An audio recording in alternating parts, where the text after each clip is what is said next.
ஏண்டா வெளியில கதவை பூட்டிட்டு வீட்டுக்குள்ள இருக்க உனக்கு வெக்கமா இல்ல? பூட்டின கதவை உடைச்சிட்டு உள்ள வர்றியே அது உனக்கு காவாலித்தனமா தெரியல? ஆமா, என்ன விஷயம்? பணத்தை எப்ப தருவ? பணத்தை எப்படா தருவ? பணம் வரும்போது தருவோம். எப்ப வரும்? தரும்போது வரும். இவன் சரிப்பட மாட்டான். அவனோட லெஃப்ட் கிட்னி எடுத்துக்கடா. தாமதம். ஏன்? போன வாரம் தான் நம்ம மயிலாடுதுறை மாரிமுத்து வந்து எடுத்துட்டு போனான். அப்ப ரைட் கிட்னி எடுத்துக்கடா. இது ரொம்ப தாமதம். இது எதுக்கு? அதுக்கு முதல் வாரம் தான் சீர்காழி சின்ன முத்து வந்து சீஸ் பண்ணிட்டு போனான். அப்ப கிட்னியே இல்லையா? கொஞ்சோண்டு சட்னி வேணா தர்றேன், நக்கிட்டு போறீங்க.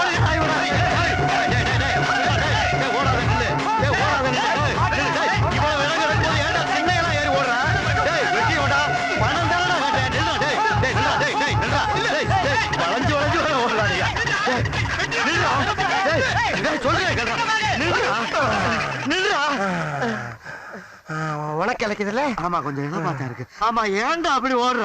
பேசிட்டு இருக்கும்போது திடீர்னு அறுவாள் எடுத்தா ஓடாம என்ன பண்ணுவாங்க? அப்ப பணத்தை கொடுத்து தொலைக்க வேண்டியதானே? இந்த அத்தான் கொடுத்து தொலைவன்ல. என்ன டேய், ஏன்டா அப்படி வயசுக்கு வந்த பிள்ளைக்கு சடங்கு சுத்துற மாதிரி சுத்துறீங்க? நில்லுங்கடா. அடிக்கிறான், அடிச்சு போட்டு போய் வேலை வெட்டிய பாருங்க. ஒரு நிமிஷம், எங்க வேணாலும் அடிச்சுக்க, ஆனா பேசல மட்டும் அடிக்காத. ஏன்? பர்சனாலிட்டி போயிரும்ல. இப்ப மட்டும் என்ன வாழுதா?